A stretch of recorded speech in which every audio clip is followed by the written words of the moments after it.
Welcome to the Jesus Movement Live. This is my 60th lesson in my series called A Journey to Faith. Tonight's lesson is called King Josiah and the Collapse of the Assyrian Empire. This is the second part of King Josiah's incredible story. With sweeping religious reforms, King Josiah will purify the kingdom of Judah more than any other king before him. In this lesson, we will learn how the Assyrian Empire finally collapsed following the prophetic words of the prophet Nahum, who told how the Lord will, with an overwhelming flood, make an end of Nineveh. The Medes and Babylonians unite together to overthrow a common enemy, whilst the Egyptians, who were trying to run to the aid of the Assyrians, end up killing King Josiah as they tried to pass peacefully through the kingdom of Judah. To learn about this extraordinary story and to have a first encounter with the Bible's Nebuchadnezzar, come and join me for this interactive teaching. A Journey to Faith is a series based on the genealogy of Jesus, which you can find in Matthew chapter 1, verses 1 to 17. King Josiah is the last righteous ruler of the kingdom of Judah. Following King Josiah, his son and his brothers will take up the last positions of ruling over the kingdom until the time of Babylonian exile. So sit back and relax. Don't forget to press that share button. Let's share the word of the Lord to as many people as possible. And if you do want to watch the video again, you can watch it on our YouTube channel or on our website at thejesusmovement.com.au. Let's begin.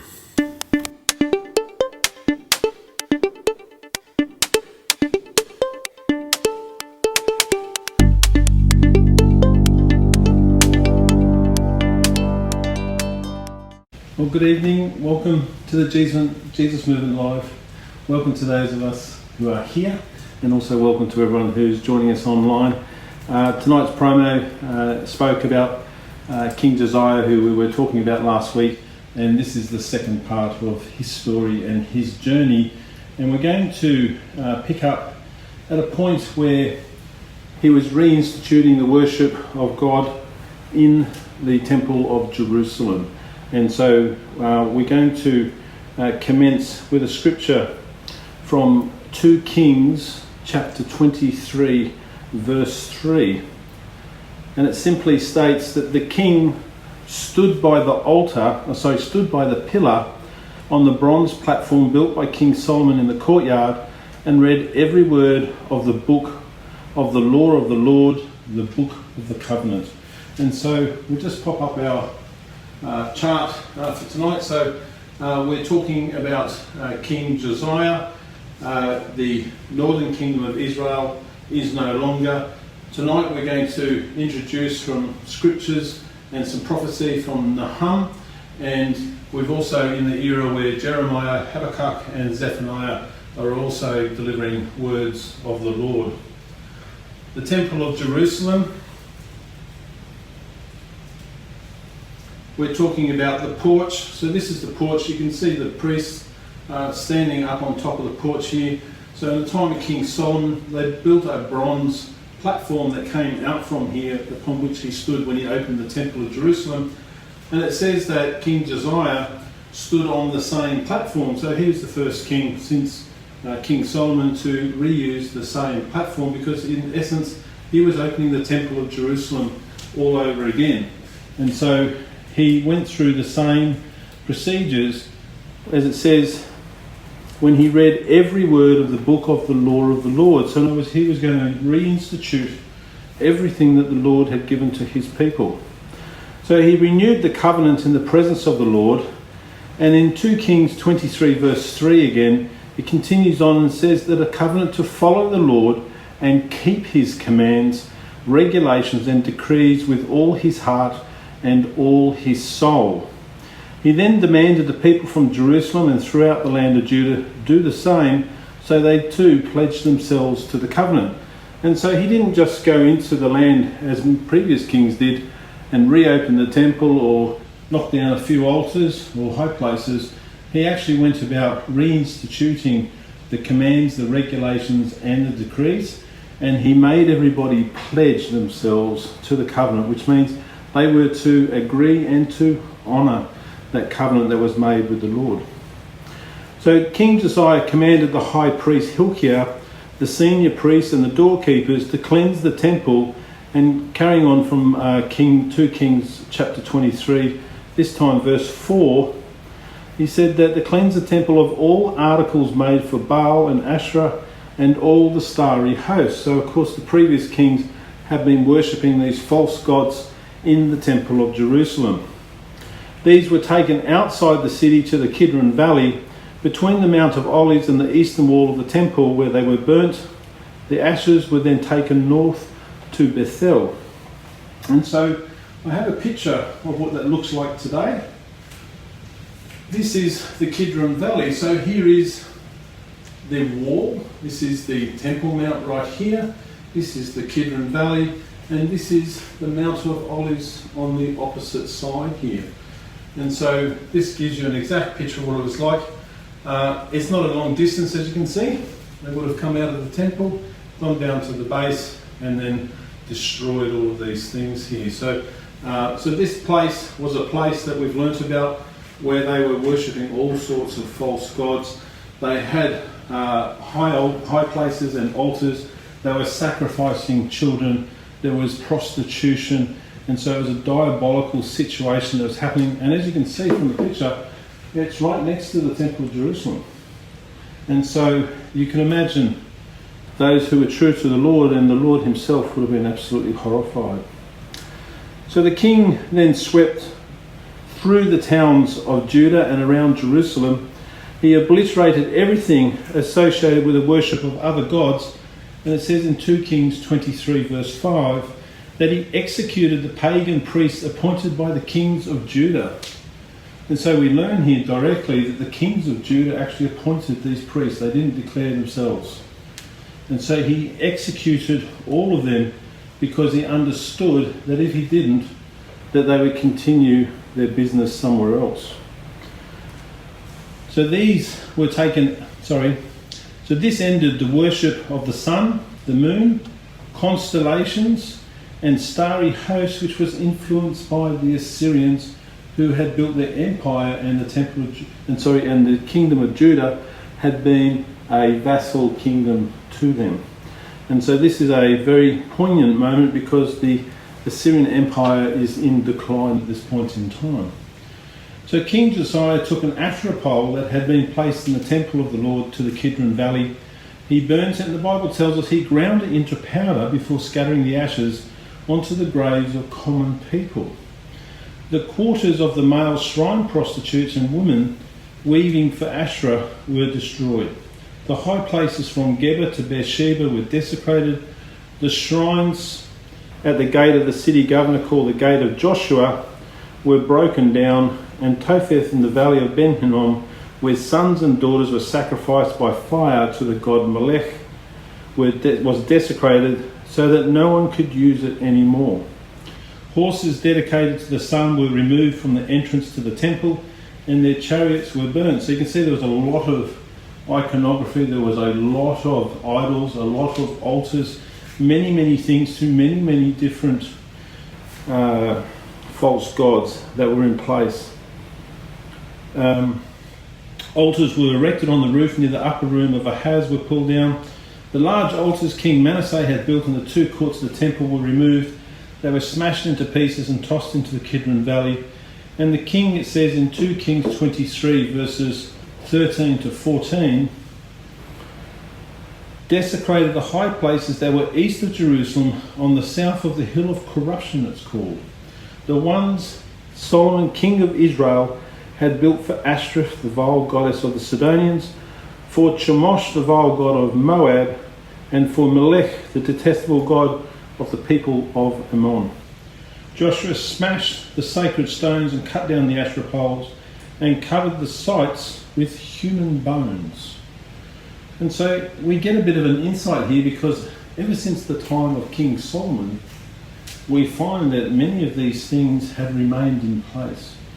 And we also find that this pointed statement tells you, as we spoke about, how Solomon fell from grace and he was pleasing his wives and building altars to their gods. And in fact, many people were being sacrificed as a consequence of that.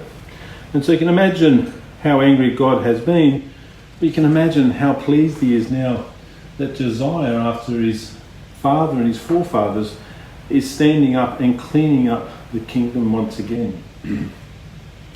Now, nearly 300 years before Josiah became Judah's king, when King Jeroboam I took control of the newly separated kingdom of Israel, he instituted a religious festival, putting in place gold bull calves to worship at gods at both Bethel and Dan, the two extremities of the northern kingdom. We've put this picture up before, but we'll put up another example of it. This is to sort of give you an idea. These altars were huge. These steps that go up here, this platform that's at the top is actually what's known as the high place. So the high place was a separate thing to the altar itself. On the side there was these priestly rooms where they would keep all of the implements. And so this is basically what they look like. There's been a frame built there at Tel Dan to represent the size of the actual bronze altar that was built. And it's exactly the same as the one that was built at Bethel, so we can have a good picture of it. When you go there, they have metal plaques at these locations, and you can see the words in Hebrew and here in English. It's from 1 Kings 12 verses 28 to 29, and it says, "And the king made 2 calves of gold. He set one in Bethel, and the other put he in Dan." And so these are on these sites when you go to Israel to actually see. And so these are the 2 places that he went, and he destroyed all of these things. And so when you go there today, and there's no altar there, and there's no high place up the top, you know who destroyed it all. It's actually King Josiah. And so what you go there and see in Israel today is what's left of King Josiah's work to remove the false gods, the altars, and the high places. Now he rationalised them. This is King Jeroboam I, you may remember when he first built them. He rationalised them in 1 Kings chapter 12 verse 28 by saying, "Here are your gods, O Israel, who brought you up out of Egypt." The reason for doing this was so his people would not go to Jerusalem to worship the God of Israel and risk the reunification of the 2 kingdoms without himself as the king. When King Jeroboam I stood at the new altar in Bethel to offer a sacrifice, a prophet of God from Judah, sometimes identified as Iddo, which you will find in 1 Kings chapter 4 verse 14, foretold of a particular king, and he of course is Josiah. And so we're going back a long way, some 300 years earlier, where Josiah was actually spoken of by name and what he would actually do. And the scripture in 1 Kings chapter 13 verses 2 to 3 tells the story. It says, O altar, this is what the Lord says. A son named Josiah will be born to the house of David. On you he will sacrifice the priests of the high places who now make offerings here, and human bones will be burned on you. This is the sign the Lord has declared. The altar will be split apart, and the ashes on it will be poured out. And so on this place pictured behind me, we find that the priests were actually sacrificed on this altar before it was actually destroyed. And so those who chose to worship false gods were actually sacrificed in the same way that they sacrificed others to the false gods. So Josiah gave them what they'd been doing to other innocent people. And so that's what we call justice. And so the Lord was pleased with this. So King Josiah then went up to the altar at Bethel that had first caused the people of Israel to sin, the high place made by Jeroboam on the northern border between the kingdom of Judah and the former kingdom of Israel. It says in 2 Kings chapter 23, so we're speaking in the current scripture now of the time of Josiah, 2 Kings 23 verses 15 to 16. It says, he burned the high place and ground it to powder, and burned the Asherah pole also. Then Josiah looked around And when he saw the tombs that were on the hillside, he had the bones removed from them and burned on the altar to defile it, in accordance with the word of the Lord proclaimed by the man of God who foretold these things. Of course, that is the scripture that we just read from 1 Kings chapter 13, verse 2 to 3. And so we have the fulfillment of prophecy 300 years after the prophetic word was given by the prophet during the time of King Jeroboam. And so once again in the Bible, we see the prophets declare what will happen if they don't turn from their ways, and we find that the Lord always fulfills his word. So the prophecy that had been given had come to pass. In 2 Kings chapter 23 again, this time verses 17 to 18, it says, "What is that tombstone I see?" the king asked the men from Bethel. The men in the city said, "It marks the tomb of the man of God who came from Judah and pronounced against the altar of Bethel the very things you have done to it." "Leave it alone," he said. "Don't let anyone disturb his bones." And so the prophet who had spoken against Jeroboam at that time, they found his tomb. And of course they weren't going to desecrate the only man who spoke against the desecration against God. And so Josiah honoured the prophet. So he spared the bones, and also those of the prophet who had come from Samaria. There was a double grave that was left alone due to the truth of the prophecies. So Josiah continued throughout the territory of the former northern kingdom as well. He removed and defiled all the high places dedicated to the worship of other gods that had angered the Lord. He slaughtered all of their priests and burned human bones on their altars. Once finished, he returned to Jerusalem. And at this point, King Josiah's purification was complete. More, the Bible tells us, than any other king before him. And so you can see how purposeful he was. He was still a young king, but he basically went about reversing everything that had been done since the time of King Solomon. So you can imagine the impact that he had upon society as he's going around destroying the altars, destroying the high places, destroying the idols, and not just that, he's actually removing the priesthood. He's having them treated the same way that they treated the people, and they in turn are sacrificed and burnt, and their bones are actually ground to powder, and so they cease to exist. And also in that, you have to remember, it means that they had no place of honour. They were never going to be honoured. They were never going to be seen again. There was no place to go to visit them because they were turned to dust. And so this is what Josiah did. So although he had become king in his 8th year as a young king, King Josiah's reformation actually started in his 12th year. This is because he became an adult in the eyes of the Lord at this age. Passionate and determined to obey God's laws, King Josiah successfully purified the land and the temple in his 18th year. And so it's pretty astounding what he went about doing as an 18-year-old young man. Now on the 14th day of the first month of 624 BC, the Passover lamb was slaughtered. In Jerusalem, King Josiah appointed the priests to their duties and said to the Levites who had been consecrated to the Lord. So we're going to read now from the book of Chronicles. So we're going to go to 2 Chronicles, chapter 35, verse 3 to 6. So once again, the stories of the kings are spoken of in the books of Kings and in the books of the Chronicles.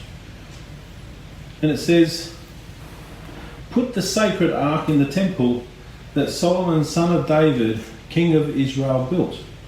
So we know from this that the ark had been removed from the temple as well. "Now serve the Lord your God and his people Israel. Prepare yourselves by families in your divisions, according to the directions written by David, king of Israel, and by his son Solomon. Stand in the holy place with a group of Levites for each subdivision of the families of your fellow countrymen, the lay people. Slaughter the Passover lambs. Consecrate yourselves and prepare the lambs for your fellow countrymen, doing what the Lord commanded through Moses." So Josiah, we were just chatting about this before we started tonight's lesson. Josiah personally supplied 30,000 sheep and goats for the Passover offerings, and also another 3,000 cattle from his own farms. Everyone from the kingdom of Judah came, and some of those from amongst the northern remnant who had not been taken captive by the Assyrians also came. In 2 Chronicles chapter 35 again, this time verses 17 to 18, it says, "The Israelites who were present celebrated the Passover at that time and observed the feast of unleavened bread for 7 days. The Passover had not been observed like this in Israel since the days of the prophet Samuel.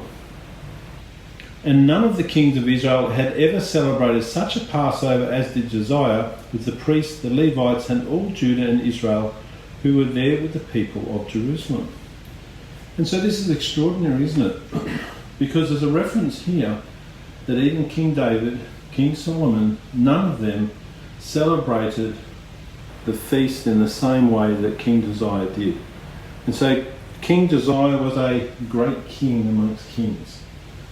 And so we see here how important he was in turning around his people to observe the laws of the Lord and to reinstitute the very practices, the decrees, the laws, the festivals, etc., that the Lord asked his people to observe.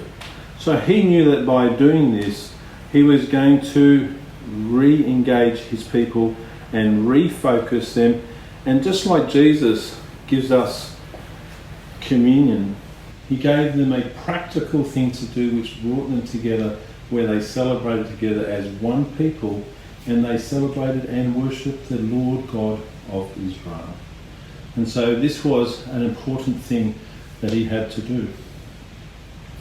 Now, whilst all this was happening throughout the reign of Josiah, far to the east of the kingdom of Judah, the Kuros of Pasua, which is the Persians, who we know as Cyrus I, king of Persia, had ruled his people as a vassal of the Assyrians. With the decline of the Assyrian Empire racked by civil war and weakened by the loss of tribute or taxes from nations and kingdoms formerly under their rule, the Emperor Sin Shah Ishkan lost control of the Persians to the Medes. I'm just going to again help you here with some information on what's going on. So this yellow zone here represented what the Assyrian Empire had grown to. And so what we've learned as we've been going is that the Assyrian Empire was crumbling. They were losing power along this axis of their borders, and they were also losing power in Egypt as well. And so a lot of these smaller kingdoms were deciding that they too would stop to pay taxes. And so this is the scene that's actually being set. And so the place that we were just talking about, the Medians, is located up here, and the other location is down here, which is Persis or Pasua, which is where the Persians, as we know, came together. And so the Medes and the Persians joined together to come against a common enemy, who was the Assyrians. And so this is happening during the time of Josiah. Now the Persians were originally a people who formed in Central Asia, if you're wondering where they come from. And they say they come from somewhere between today's Kazakhstan and Afghanistan. And so this location is Kazakhstan and here's Afghanistan. And so the Persians originated from this area here. This area is known as the steppes. So it's a very mountainous, cold part of the world. And so they would migrate in this direction, and it's fairly obvious why, because they were looking for better grazing and a better quality of life. And it says that they migrated down here into this particular region. So up here is where the Persians originally came from. So they drifted into the region we now know as Iran, alongside the other peoples who were cousins. And their cousins were known as the Medes that we're just talking about. The early Persians arrived in multiple groups. A smaller number spread into what's known as the Zagros Mountains alongside the Median people to their north. And so that area, the Zagros Mountains, are actually along here, this region here. Okay, so all these names and places. Whilst a larger group settled in the area that became known as Persis, which is on the map behind me, represented by today's southern Iran. So located east of the kingdom of Elam, their capital became known as Pasargadae, and they came under the overlordship of their western neighbour. So here's the capital, Pasargadae. And so you may know that Iranian people have been persecuted in modern times. Iran is actually a very modern nation in the sense that it's not very old. If you actually meet a person who comes from Iran, most of them will tell you that they're a Persian people and they're proud of being Persian and all of their history that comes with it. They won't say that I'm Iranian. I've met people who come from here who've left the country under violent threat because of their faith as Christian people, and they will proudly tell you that they're Persian people and they're proud of their Persian culture. And so their forefathers came from this region and moved down to here and across this region. But it says they were ruled from the west, which is Assyria. And so the Assyrians had been coming against them. So when the Persians arrived in southern Iran, at that time they were just simply a confederation of tribes. And there was 10 tribes. And there's a range of names. I won't give them all to you, but one of the tribes were called the Pasargadae. So if you notice the capital is called Pasargadae, this is where this tribe actually settled. And from them, the people that became as the Achaemenids were derived. And the Achaemenids became the ruling class of future kings, which we talk about in the Bible. And so this is where they're going to come from. So this is an important location in relation to what happens in the Bible. Now, Emperor Sin Shah Ishkan, he was the emperor of the Assyrian Empire at the time. He was crippled by civil war within Assyria's own borders. And so I've just got this chart here. We've been following these kings. And so here we are during the reign of King Josiah. And we have several changes of rulers from the Assyrian Empire. But this king that we're talking about is this King Sin Shah Ishkan. And he was ruling at this point in time of Josiah's journey when he was quite young. It said that by 623 BC he tried to lead a large army to crush the rebellion in Babylonia, only to have yet another rebellion break out in its wake. And so when we were having a look at this map, we spoke about how the Chaldeans, which is where the Babylonian family with Nebuchadnezzar came from, they actually lived down in the south, and it was a swampy area because this is actually a tidal area like the Nile Delta, and it's at the bottom. So we have the mountains at the top, the rivers, the Euphrates and the Tigris would flow, and they would come all the way down into the Persian Gulf, but this was actually a delta, so it was a very swampy and wet area. And so this is apparently where the Chaldeans come from that the Bible talks about. We've mentioned over the last couple of weeks how they would constantly come up to Babylon and oust the Assyrian ruler. And then when they did that, the Assyrian ruler would come down and oust them, and they would run back down into the swamp so they wouldn't attack them. As soon as they returned back up to their palace, the Chaldeans would come back up to Babylon again and overtake it again. And so this game of cat and mouse was happening at this particular point in time. But as it happened, the power of the Syrians was gradually being eroded.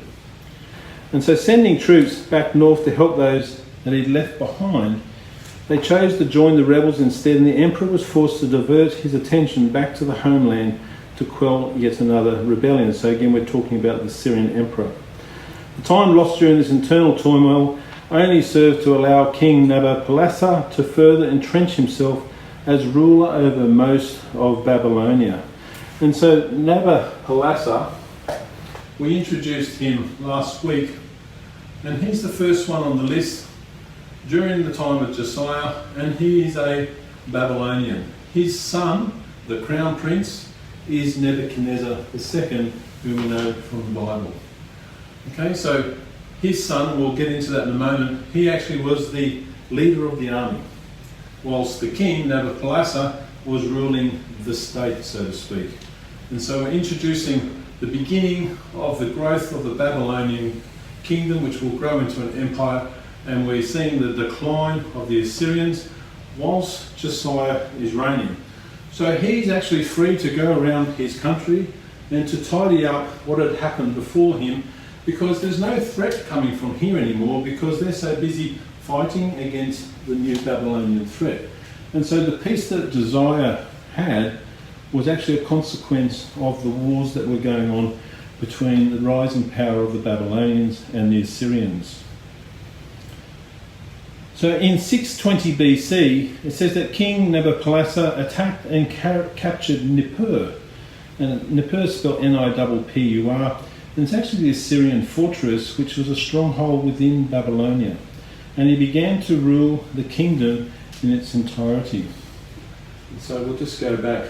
Oops. I'll go back to this map. And so in this, Babylon's obviously a city, but there's obviously other regions, towns and cities around here as well. So Nippur was a city which was right next to Babylon, and it's where the Assyrians actually ruled from in that province there. And so Nabopolassar went there, he captured it, and he started to rule the kingdom in its entirety. So this is a significant moment. For the next 4 years, a stalemate occurred as the emperor led the Assyrian army to camp within the borders of Babylonia in an attempt to remove King Nabopolassar from the Babylonian throne. This ended in 616 BC, when King Nabopolassar entered into an alliance with King Xerxes of Media, and King Xerxes had freed the Persians and Parthians from the Assyrian Empire. So as his vassals, they joined him along with the Scythians and Cimmerians to launch an attack on Assyrian soil. So I'm just going to go back to that previous map. And so this is the king that we're talking about, Xerxes. And so he formed an alliance. So King Nabopolassar, he's now ruling from over here. We've got the rising Persians, we've got the Medians, and we have these other nations, the Scythians and the Cimmerians. And those people actually come up from around this region here. So basically there's a whole bank of people or races joining together, some of them in the former Assyrian territory, to actually oust the authority of the Assyrians.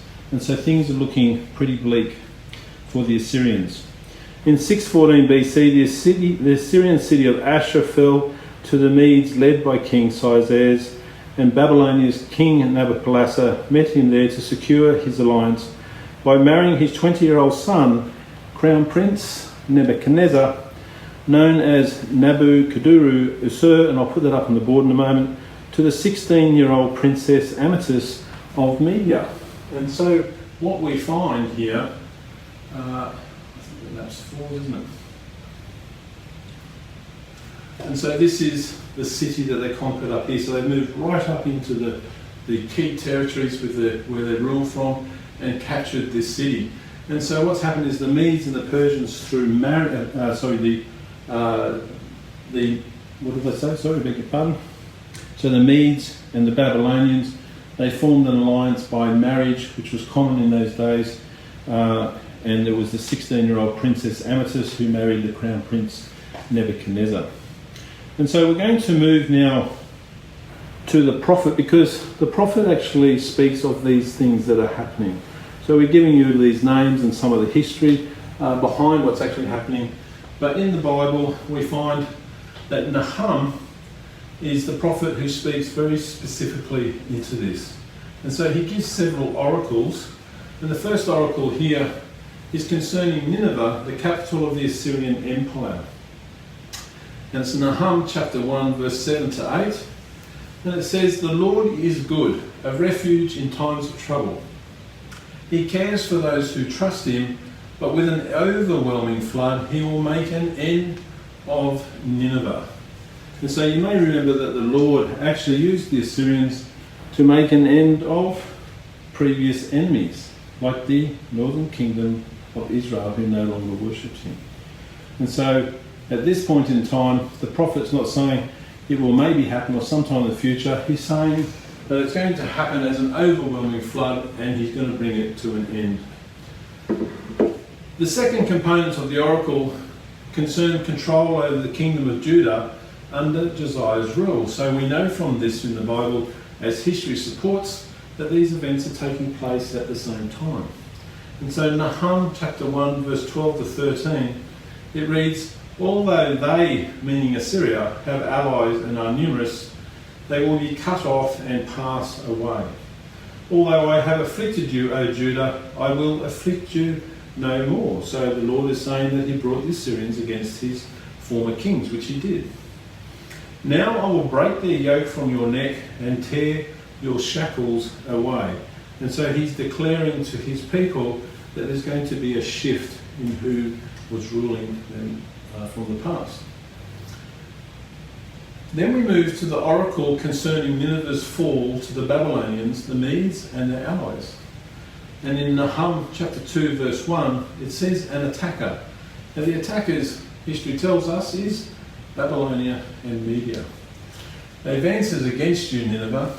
Guard the fortress, watch the road, brace yourselves, marshal all your strength. So there's a foreboding warning that someone's coming to get them. If we then go to Nahum chapter 2 verse 3 to 4, it continues on with this oracle, and it says, the shields of his soldiers are red, the warriors are clad in scarlet, the metal of the chariots flashes on the day they were made ready. The spears of pine are brandished, the chariots storm through the streets, rushing back and forth through the squares. And so we're getting some detail about what's actually going to happen in the battle. You might notice here that there's some significance in terms of colours that are actually being given in this prophetic word. Nahum declares that the soldiers' shields are covered with red blood and the warriors are clad in scarlet. If we look at history, the Babylonians, the Medes and the Persians wore tunics of this colour. And so this prophetic word is actually pointing to which races of people they are because of the uniforms or the tunics that they wore. The Assyrians wore the colour blue. And so there's a significant difference between them that could be differentiated. This is confirmed by the prophet Ezekiel when he spoke the word of the Lord. In Ezekiel chapter 23 verse 6, he says, the Assyrians warriors clothed in blue. And so the Bible, again, when we read it in its entirety, it gives us all this information to determine who they're actually talking about. And it goes on to say, in Ezekiel 23 again, but verses 14 to 15, it says, and figures of Chaldeans portrayed in red. So that's talking about the new Babylonians. With belts around their waists and flowing turbans on their heads, all of them looked like Babylonian chariot officers. And so the ruling people, the leaders of the army, were Chaldeans who come up from the south. And we know that Nebuchadnezzar was a Chaldean, and we know that his father was as well. And so Ezekiel's filling in some of the detail along with Nahum and pointing out exactly who all these people are. Now the metal flashes that are spoken of on the chariots made ready, what do you think they're talking about? Because they're saying metal flashes. It's not nice. What did they do to chariots in these ancient days? What would flash? Any idea? They had no lights in these days. So what they actually do is in these days, they used to put what they called scythe chariots. The scythe is a blade that's normally used, it's a curved blade that's normally used for the harvest of crops.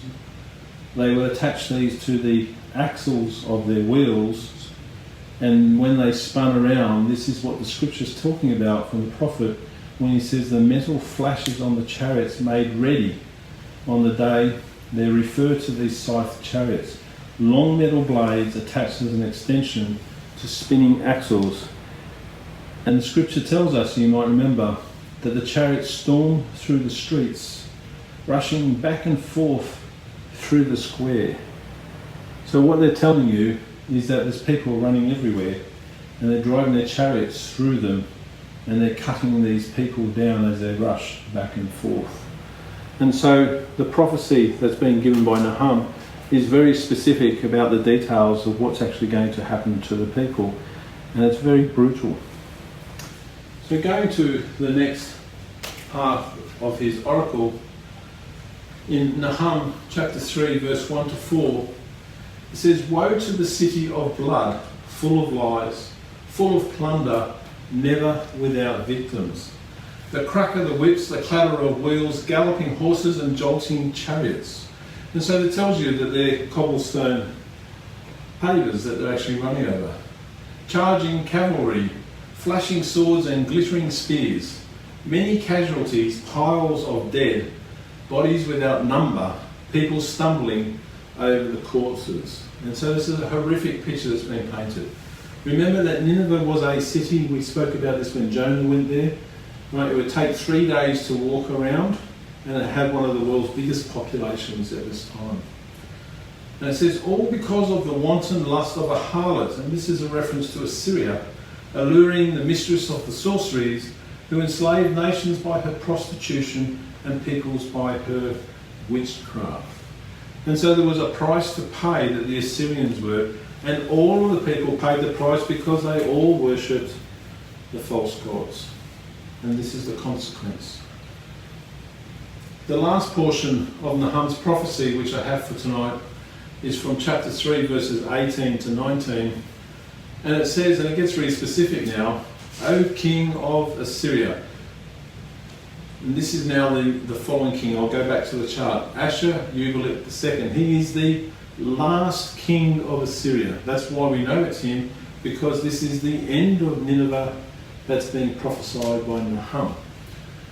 It says, "Your shepherds slumber, your nobles lie down to rest. Your people are scattered on the mountains with no one to gather them." So obviously they were running for their lives. "Nothing can heal your wound. Your injury is fatal," meaning they're not going to come back from this. It's the end of the Assyrian Empire. "Everyone who hears the news about you claps his hands at your fall, for who has not felt your endless cruelty?" And so the word of the Lord tells us that the Assyrian people were cruel. History tells us the Assyrian people were extremely cruel, and it can be looked up, and we have covered some of it. You know, they talk about them using the poles to skewer people. They would flay them, meaning they would remove their skin. So there was horrific things that they did to people. They talked about how they would slaughter the women and remove the babies from their wombs. And so there was many, many horrific things that happened. So in 612 BC, the Assyrian Empire collapsed when the cities of Karlu and Nineveh fell to the allied armies of Media and Babylon, supported by their vassals and other allies. Oops.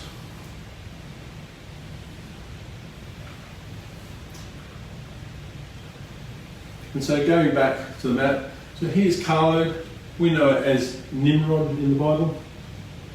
Karlu and Nineveh. So basically they're saying they're palace cities, the core of their society. They fell to the armies of the Media and the Babylonians, supported by the vassals, in other words, those who aligned themselves with them. Despite the loss of an empire in many of its own major cities, an independent Syria still managed to survive, however, when a member of its royal family, an army general from the west, fought his way out of Nineveh to claim the throne. Retreating further west, he reigned from Haran and named himself Ashur-uballit II, after the founder of Assyria. So this is the last ruler that we're talking about. And it says that he went further west and he went to Haran. Haran is the place where Abraham left his father, Terah. And so they're moving their way away, and the other kingdoms have joined, and they're actually moving across through the empire's territory. This is a picture of Haran today. Haran in Turkey, this is the ancient city. So this is part of the remains, the ruins that are there. And so we know it's a real place in the Bible. But if you care to go to Turkey today, this is what the ancient city of Haran, what you'll find, what's left of it. Okay, so this is where they escaped to. So they formed an alliance with Egypt's Pharaoh Psamtik, who we've mentioned before, who feared the rise of the new Babylonian Empire. So in other words, the Egyptians had been wanting to come against the Assyrians. But now they saw how powerful the Babylonians were, they realised that they're going to keep following and taking over the former empire, and at some point in time they would be next. And so the Egyptians decided they would form an alliance and see if they could help him out to stop the rise of the new empire. So King Ashur-uballit II, he managed to defend Haran and Assyria's remnant kingdom for 4 years against the efforts of the Babylonians, the Medians, the Scythians and the Cimmerians, until the Egyptian army was defeated and returned to its homeland in 610 BC. Encouraged by this defeat, the kingdoms pressed their advantage until they defeated and sacked Haran in 609 BC. And so this is the sacked Haran. It's still there today again. It's what's left. So King Ashur-uballit II managed to fight his way out of the city, however, and he escaped once again, whereupon he called on his Egyptian ally once more to come to his assistance. And so this is where we start turning the curve of history and coming back to the story of Josiah, because Josiah's life would end as a result of these circumstances. In 610 BC, the Egyptian pharaoh Psamtik died and left the unified Egypt to his son-in-law, who was called Necho II. Immediately upon his coronation, the pharaoh agreed to assist the flailing remnant of the Assyrian Empire, for it was apparent that he too needed to contain the westward advance of the new Babylonian Empire to protect Egypt's existing trade routes and prevent a potential threat to his own future sovereignty. So when we go back to the Bible, which we're going to in a moment, we find that the Pharaoh Necho's name now comes up as somebody who comes against King Josiah. And so this is the backstory that brings us there. Now, Crown Prince Nebuchadnezzar II was the oldest son of the South Mesopotamian King Nabopolassar of Babylonia, and his people had been suppressed as vassals of Assyria, their northern neighbour, for 300 years. And so we have an artist's impression of what he looked like. We see the symbols of their empire on the crown. So they're talking about this as the crown prince. So Nebuchadnezzar, his actual name, I mentioned it earlier, is actually Nabu-Kuduri-Usur, and that's the Akkadian name. So that's the language that they actually used at the time. And he was the son of King Nabopolassar. So as far as the Bible's concerned, we enter into a new era. And King Nebuchadnezzar has a large story in the Bible. And so today we introduce him. So he played a significant role in the Babylonian army with his father to successfully free Babylon from the yoke of the Assyrians when they were racked by civil war and weakened by the revolts. Allied with other former Assyrian vassals, especially the Medes by marriage, because he married Amytis, the princess, he went on the offensive and they sacked the Assyrian capital Nineveh in 612 BC. And so that, of course, is the fulfilment of Nahum's prophecy done by Nebuchadnezzar. Victorious, his father, King Nabopolassar, was determined to push on further west and occupy Syria and coastal Phoenicia. Why? Because he wanted the Mediterranean trading course. And so the Egyptians were right. They weren't there just to oust the Assyrians. They were actually there to form a new empire. And so this is part of that story now. So forced westward by the Babylonians and their allies, the Assyrians had moved their capital to Haran, and in 610 BC, King Nabopolassar dispatched his son with the army, who defeated them in 609 BC. On the back foot, the Assyrian king Ashur-uballit II moved further west in 609 BC to again establish a new capital And this time he moves to this place called Karshemish. And so Karshemish is up here. And so you can see they're constantly moving west. The Babylonians want to expand west. They want to get Syria. And so they want to access the Mediterranean Sea. And so we see this movement. Now the prophecy is actually told about how the Babylonians would come through and they would sweep through. And so it was happening very, very quickly. So when we come to Necho in a moment, he was actually trying to get through the king of Judah to go up to Karshemish to help the remaining Assyrians. So Pharaoh Necho travelled along the Mediterranean coast through the Sinai, and then he would come up through Philistia, and this was his travel path. He followed the coast all the way through until he got here to Megiddo.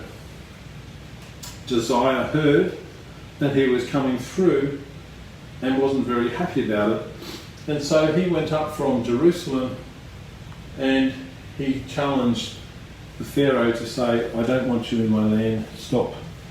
Excuse me.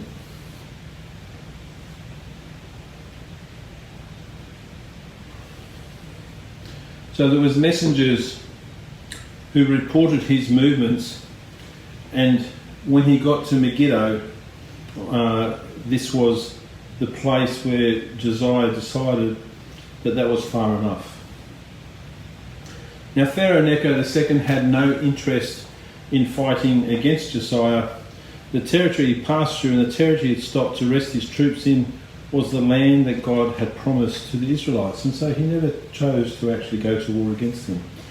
But Josiah had obviously spent all this time cleaning up his country, and he was not happy about them being there. He'd been receiving the messengers reporting on his movements, and because they'd just thrown off the shackles of the Assyrian, they now had the Egyptians marching through his kingdom to aid who?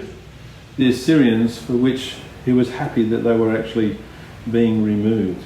And so he saw them as joining an enemy which had already come against them. And this is why he was not happy. So Josiah didn't know how or when, but he always believed that one day the former northern territory would once again be reunited with his. So he had, after all, destroyed the places of worship to other gods, and so he hadn't left the northern kingdom alone. He had engaged with them in order to go forwards. Josiah knew that the Pharaoh was on his way to Karshemish, but he decided to march out with his army and meet him in battle.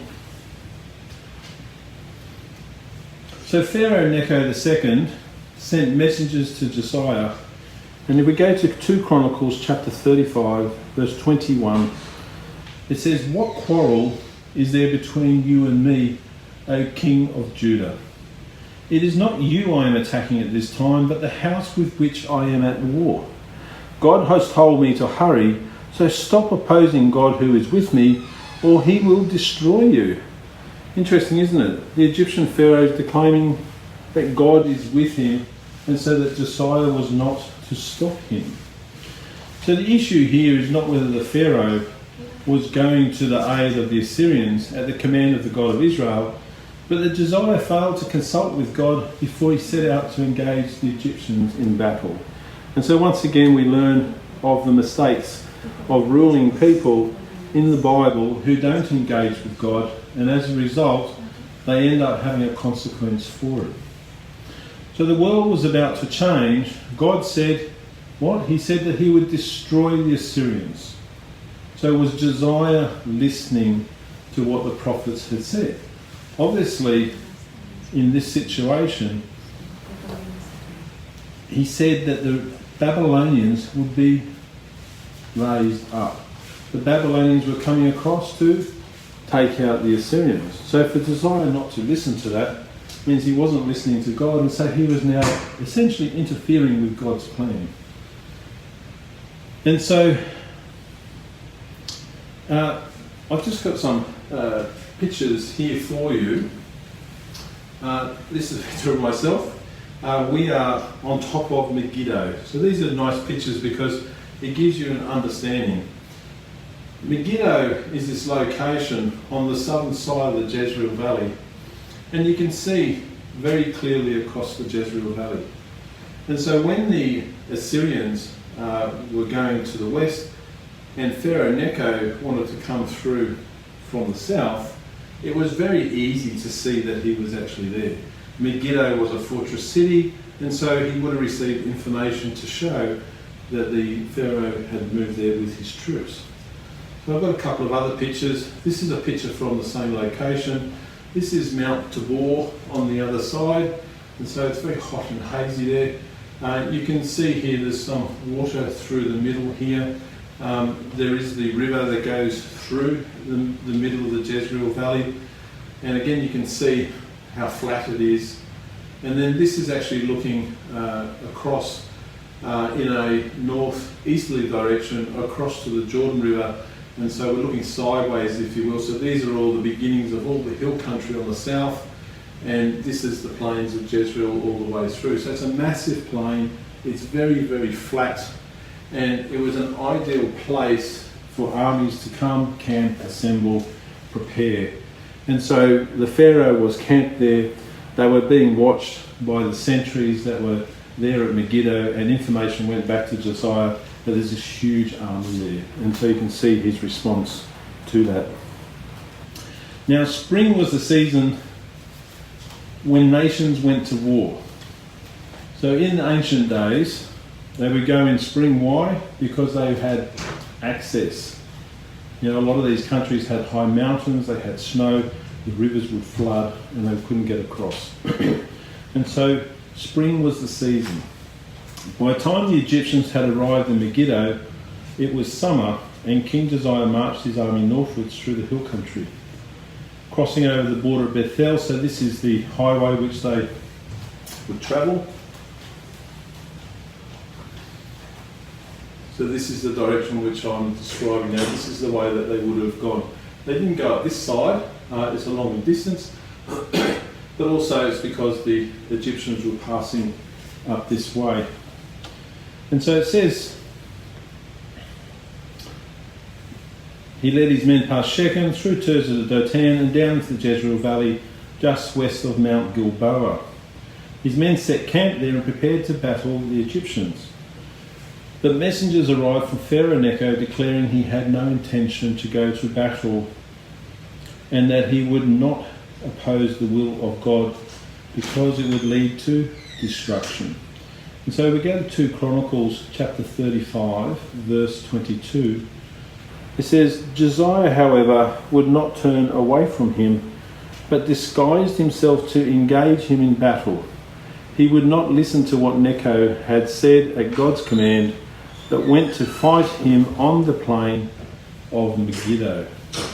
It's interesting, isn't it? Because we keep hearing about God's plan with the Egyptians. So the Egyptians were going to go up with the Assyrians to do battle. The Babylonians with the Medes and the other allies were going to come across against them. Perhaps God understood what was going to happen, and perhaps God knew that it would break the Egyptian power, so the Egyptians wouldn't come northwards. And so if Josiah had let them go, they would have gone north into battle, and they would have been killed, and they would have lost their Pharaoh. As a consequence of that, it would stop them from pushing northwards into the kingdom of Judah. But Josiah failed to realise this. He thought he needed to stop them so they couldn't go to battle, but he got it the wrong way around. God's plan was that the Egyptians and the Assyrians would have been dealt with in one blow. And he told through his prophet that the Babylonians were coming. And so Josiah disobeyed him. And so this is why we can understand that Necho is saying, your God said to me that I am to pass through, you're not to stop me. But Josiah didn't believe him. So King Josiah was amongst many chariots heading west along the Jezreel Valley to the plain of Megiddo. And so over here, where Beit Shean is, Mount Gilboa is right next to it. The plain of Megiddo is over here, and so the distance between the two of these, I can't remember how many miles, but it probably it would have taken about 30 to 40 minutes to drive in modern day terms. And so it's not a long distance away. And so they would have seen them in the distance from there. And so it says they went across to the plain of Megiddo, so in front of Megiddo on the Jezreel Valley. And he would have been on this chariot, and all he would have heard was the thundering hoofs of the horses. And as they drew near to the Egyptians, what happened? A great volley of arrows were loosed, so many of them seemed to block out the sun and darken the sky. The arrows arched ever upwards until suddenly they fell back down. And what happened? King Josiah was one of those who got shot by an arrow. In 2 Chronicles chapter 35 verse 23, it just simply says, "Take me away, I am badly wounded." And so he never actually got to get into battle, but he was shot by an arrow. So the officers of Josiah carefully removed him from his chariot and put him into another, and turning around, the chariot took him all the way back to the safety of Jerusalem. But he died. It was 609 BC. 2 Chronicles 35 verse 24 says, "He was buried in the tombs of his fathers, and all Judah and Jerusalem mourned for him." He was a good king. He had returned his nation, his kingdom, back to the worship of God. And he went out to stop the Egyptians, probably with the right heart, but not listening to what God said. And so the people mourned him. They were saddened, and chosen by his people at a tender young age, he'd grown into a righteous and well-loved ruler and removed the sacrifice of other gods from his kingdom. The prophet Jeremiah composed laments for Josiah. It says in 2 Chronicles chapter 35 verse 25, I mentioned earlier on that Jeremiah was one of the prophets who was alive during the time of King Josiah. And it says that he composed laments for Josiah, and to this day all the men and women singers commemorate Josiah in the laments. So that's 2 Chronicles 35 verse 25. So drawing to a close, King Josiah had 4 sons. His first and second were called Johanan and Eliakim, born by his wife Zebedah, the daughter of Pedaiah of Rumah. And his third and fourth son was Zedekiah and Shallum, born by his other wife Hamutal, the daughter of Jeremiah of Libnah. Now those genealogical statements can be found in 1 Chronicles chapter 3 verse 15, also in 2 Kings chapter 3 verse 36, and 24 verse 18 and 23 verse 31. So there's several mentions of them.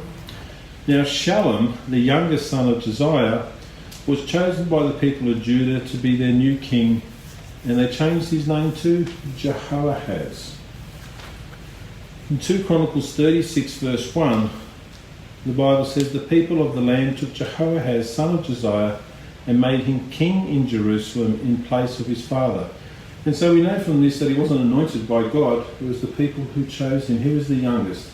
He wasn't actually the one who should have taken that role. And so we're going to move on to Jehoahaz in our next lesson. But just in a conclusion, there's some information about Josiah which actually helps the dating of the Bible again. The main source of information for the reign of Josiah is actually found in the second book of Kings and the second book of Chronicles, as we've mentioned tonight. But there's also considerable archaeological and historical evidence dated to his reign. I don't know if you've heard of them, but there's these tablets which are called the Babylonian Chronicles. And they're a series of cuneiform tablets that record major Babylonian historical events, and they're written by the Babylonian astronomers who, funnily enough, are known as Chaldeans.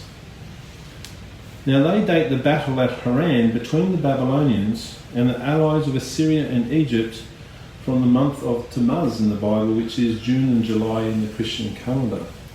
And they date it between Tammuz and Elul, and that's August to September. So between June and September in 609 BC, Babylonian records tell us that this is the time that Josiah died, because it was during the time of that battle when the Egyptians were trying to get up to the Assyrians.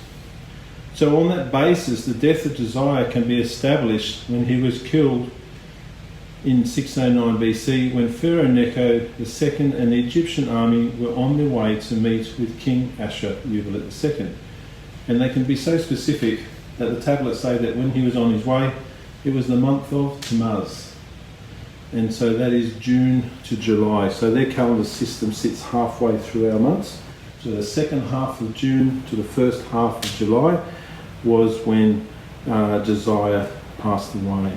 And so through this we have this information which helps those people who are dating the Bible to work out all the dates for all of the kings from history. Okay, so that brings us to the end of Josiah's reign. His story, like many of the kings in the Bible, isn't huge, but there's immense things that are happening in history. And so when we look at the historical information attached to the Bible, it gives us a richer picture of what was actually going on. Suffice to say that Josiah was a righteous king. He is also the last righteous king of the Bible. So from here on in, the demise of the kingdom of Judah is on its way in Babylonian exile. So again, we'll be looking at Jehoahaz next week.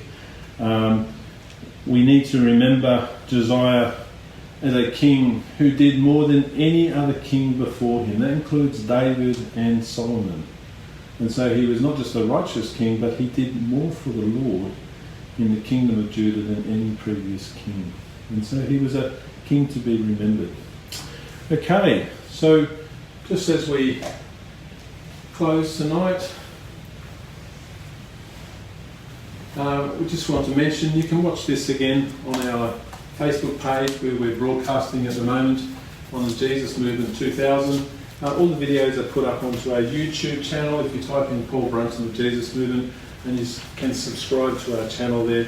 And of course we have a website called thejesusmovement.com.au, and the videos are also available there. So thank you for joining us. God bless you, and we look forward to your company next time.